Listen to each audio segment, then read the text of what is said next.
दश्त तो दश्त है दरिया भी ना छोड़े हमने, दश्त तो दश्त है दरिया भी ना छोड़े हमने, बहरे जुल्मात में दौड़ा दिए घोड़े हमने। अल्लामा इकबाल का ये शेर अपने आप में बहुत कुछ बयां कर रहा है। इसमें इतिहास है, इसमें भूगोल है और इसमें जुनून है, जिसके दम पर कुछ लोग समंदर और दरियाओं में घोड़े दौड़ाने की ताकत रखते हैं, जो नामुमकिन को भी मुमकिन कर देते हैं। आज 29 मई का ऐतिहासिक दिन है और आज ही के दिन सुल्तान मोहम्मद फातेह ने पैगंबर की भविष्यवाणी को सच साबित कर दिया। सलाम, नमस्ते, सत श्री अकाल। मैं हूं आपके साथ हर्षिता मिश्रा और आप देख रहे हैं टाइम्स मेल। दुनिया की सबसे बड़ी सुपर पावर रोमन एम्पायर बहुत बड़ी सल्तनत हुआ करती थी, जिसे ईसाइयों का सबसे बड़ा ताकतवर एम्पायर कहा जाता है, जिसे बाइजेंटाइन एम्पायर भी कहा जाता है। इसकी राजधानी कुस्तुनतुनिया हुआ करती थी, जिसे आज इस्तांबुल कहा जाता है। यह इतना ताकतवर एम्पायर था जिस पर बहुत से लोगों ने हमला किया, लेकिन जिसने भी इस एम्पायर की तरफ आंख उठाकर देखा उसे सिर्फ और सिर्फ मायूसी और शिकस्त का सामना ही करना पड़ा। लेकिन एक दौर ऐसा भी आया जब रोमन एम्पायर का गुरूर टूट जाता है। दरअसल कुस्तुनतुनिया को जीतना मुसलमानों का सिर्फ एक ख्वाब ही नहीं था, बल्कि एक जुनून बन चुका था।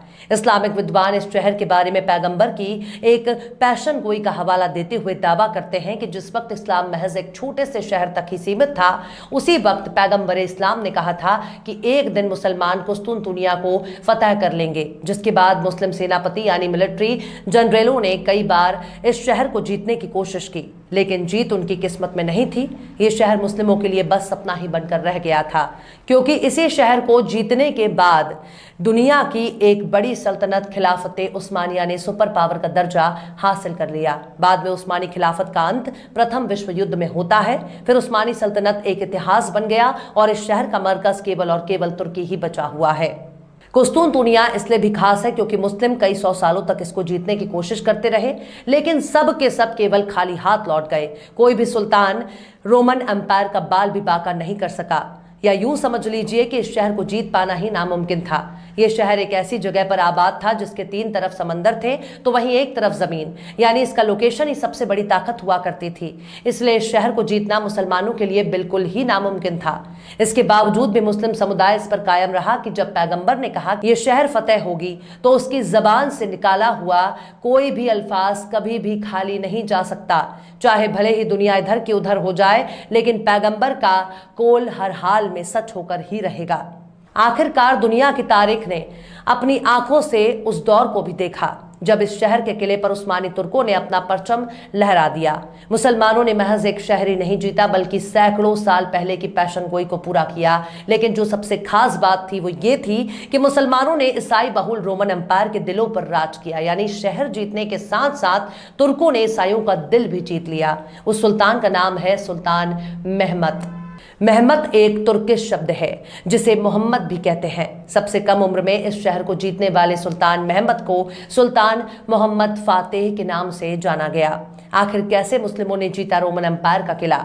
आखिर किसने समंदर में दौड़ा दिए घोड़े? आखिर किसने जमीन पर चला दिया पानी का जहाज?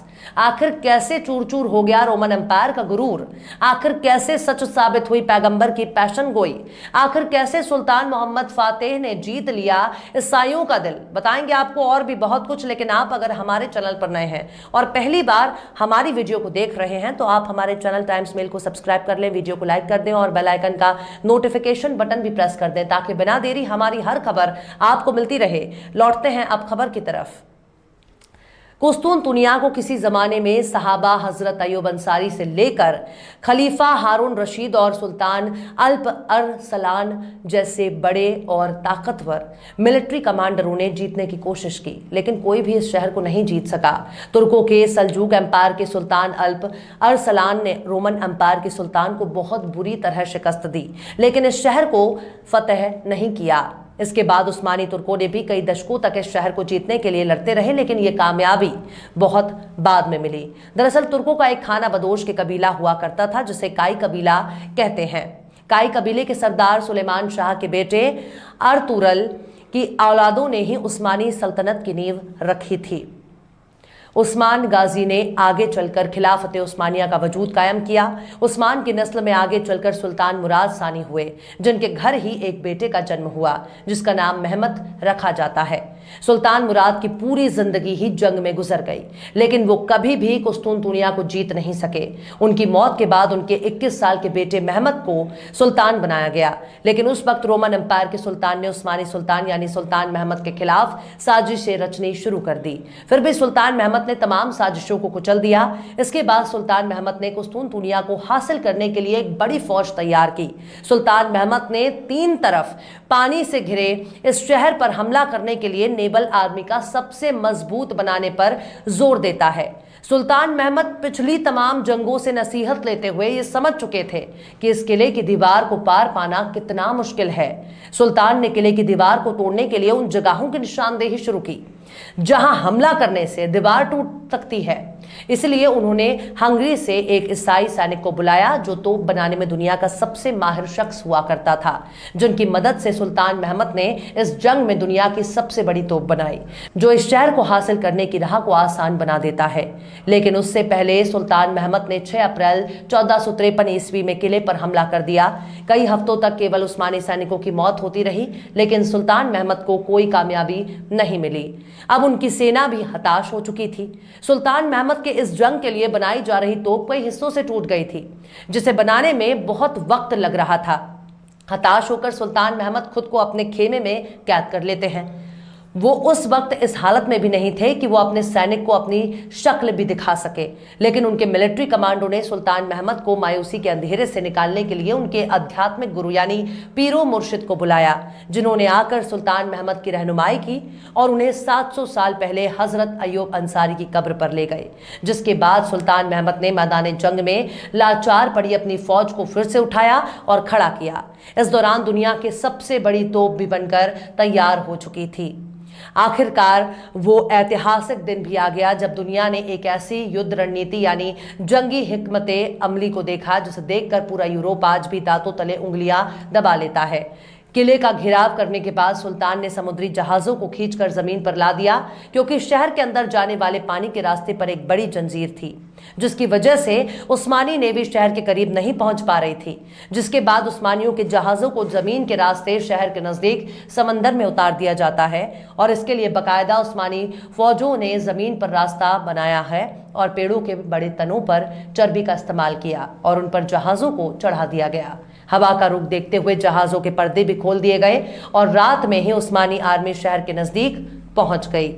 सुबह जब कुस्तुनतुनिया की दीवारों पर खड़े रोमन सैनिकों ने इस नजारे को देखा तो उन्हें यकीन ही नहीं हुआ कि वो कोई ख्वाब देख रहे हैं या हकीकत। दरअसल जंजीर अपनी जगह पर कायम थी और इसके बावजूद उस्मानी नेवी शहर के किनारे पर खड़ी थी। आखिरकार 29 मई साल 1453 की तारीख को तुर्की की शाही तोप ने किले की दीवार को तोड़ दिया। दोनों सेनाओं के बीच जमकर लड़ाई होती है, लेकिन उस्मानिया की ताकत के आगे रोमन सैनिक टिक नहीं पाते और किले की बुलंदियों पर उस्मानी परचम लहराने लगा। उस वक्त के रोमन सुल्तान एम्पायर कांस्टेंटीन ने इस हार से खुदकुशी कर ली। उनके सैनिकों और मंत्रियों को उस्मानी आर्मी ने गिरफ्तार कर लिया और इस ऐतिहासिक जीत के बाद सुल्तान महमद अब सुल्तान मोहम्मद फातेह ही हो चुके थे, जो सफेद घोड़े पर सवार अपने मंत्रियों और कमांडो के साथ शहर के मेन दरवाजे से कुस्तुनतुनिया में दाखिल होते हैं। उन्होंने एम्परर कांस्टेंटीन को ईसाई के मजहबी रवायत के मुताबिक दफन करने का हुक्म देते हैं और इसके बाद वो हाजिया सोफिया के चर्च पहुंचते हैं। वो घोड़े से उतरते हैं और फिर सड़क से एक मिट्टी धूल उठाकर अपनी पगड़ी पर डाल लेते हैं। इस दौरान उनके साथियों की आंखों से आंसू बह रहे थे, क्योंकि 700 साल की जंग के बाद मुसलमानों ने आखिरकार कुस्तुनतुनिया फतह कर ली थी। उस वक्त उस्मानी तुर्कों के खौफ से शहर की औरतें, बच्चे और पादरी चर्च में मौजूद थे। तभी सुल्तान मोहम्मद फातेह दाखिल होते हैं और डरे सहमे हुए वहां मौजूद लोगों को देखते हैं।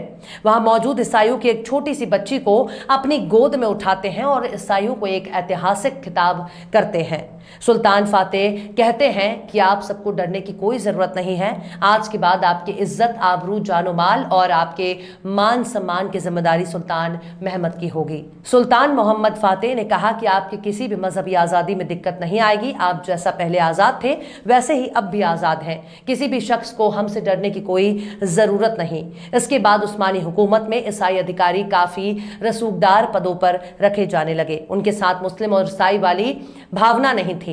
इसके पीछे सुल्तान मोहम्मद फातेह की ईसाइयों के साथ किया गया वादा था, जिसकी वजह से ईसाई भी उस्मानी सल्तनत का हिस्सा हो सके। तो इस तरह से दुनिया के इतिहास का एक बहुत ही शानदार चैप्टर खत्म होता है। 27 ईसा पूर्व में स्थापित हुआ रोमन साम्राज्य 1480 साल तक कायम रहा और फिर अपने अंजाम तक पहुंच गया। उस्मानी साम्राज्य ने अगली 4 सदियों तक 3 महाद्वीपों यानी एशिया, यूरोप और अफ्रीका के एक बड़े हिस्से पर बड़ी ही शान से हुकूमत की। लेकिन इस जीत से एक नसीहत मिलती है कि कोई भी जंग हथियारों से नहीं बल्कि जुनून से लड़ी जाती है। बहरहाल चलते चलते आखिर में अल्लामा इकबाल ने भी क्या खूब फरमाया है, तुम में हूरों का कोई चाहने वाला ही नहीं, तुम में हूरों का कोई चाहने वाला ही नहीं, जलवाए तूर तो मौजूद है, मूसा ही नहीं। फिलहाल इस वीडियो में बस इतना ही है। वीडियो आपको कैसा लगा कमेंट बॉक्स में आप जरूर बताइए। वीडियो पसंद आए तो लाइक करें। हमारे वीडियो लिंक को फेसबुक, ट्विटर, व्हाट्सएप पर अपने रिश्तेदार, यार, दोस्तों को भी शेयर करें। और बेबाक, निष्पक्ष, स्वतंत्र पत्रकारिता को सपोर्ट करने के लिए आप हमारे यूट्यूब चैनल टाइम्स मेल को जरूर सब्सक्राइब करें। और हाँ, बेल आइकन की घंटी वाली बटन भी आप जरूर दबा दें ताकि आपको हमारे आने वाले नए वीडियो की नोटिफिकेशन फौरन ही मिल जाए। फिर मिलते हैं किसी और वीडियो में एक नई खबर के साथ। हर्षिता मिश्रा को दीजिए इजाजत। जय हिंद। तो देख लिया आपने हमारे इस वीडियो को। हमें उम्मीद है कि आपने हमारे वीडियो को लाइक किया होगा और दूसरों को भी शेयर किया होगा।